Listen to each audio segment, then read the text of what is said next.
गीता के हैं 700 श्लोक है प्रभु जी उसके अंदर। आज जितना भी श्रद्धालु इधर में दूर दराज से आते हैं, चाहे वो मुंबई से आते हैं, दिल्ली से आते हैं, चंडीगढ़ से आते हैं, हरियाणा से आते हैं, वो भारत का किसी भी कोने से आते हैं, और आने के बाद उसके मन में एक ही सवाल होता है कि मैं जब भी कुरुक्षेत्र की भूमि पर जाऊंगा और फिर उधर में जाके ये सवाल करूंगा।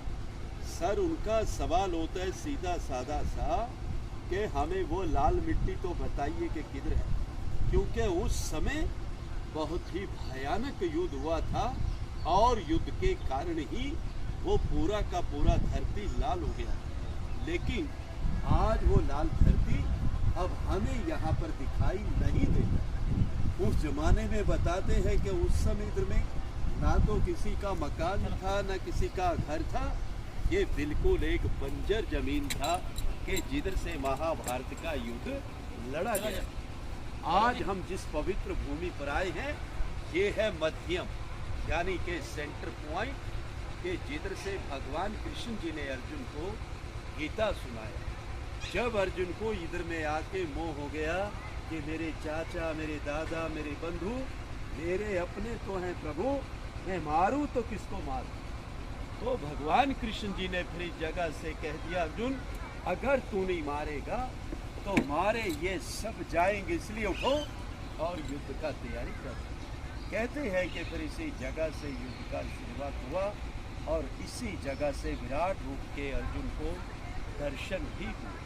भगवान कृष्ण जी ने जब उनको दिव्य दृष्टि देकर अर्जुन को पूरे का पूरा ही ब्रह्मांड दिखा दिया था कि अर्जुन अब तो पूरा ब्रह्मांड देख सकता है, मैंने तेरे को दिव्य दृष्टि दे दिया।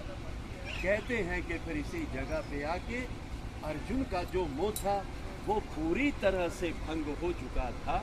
इसी जगह से युद्ध का शुरुआत हुआ और अंत में आके युद्ध यहाँ समाप्त हो गया।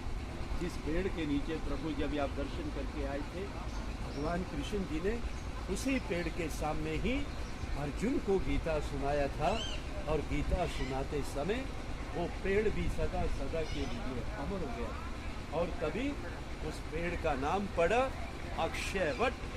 अक्षय मैंने जिसका क्षय ना हो, जो खत्म ना हो, हमेशा हमेशा के लिए जो जिंदा रहता है, अमर रहता है, उसको हम अक्षयवट बोलते हैं। बहुत सारे श्रद्धालु यहाँ पर आते हैं, पेड़ को नमस्कार करते हैं और जो उनकी मनोकामनाएं होती है वो यहाँ से पूर्ण किया जाता है।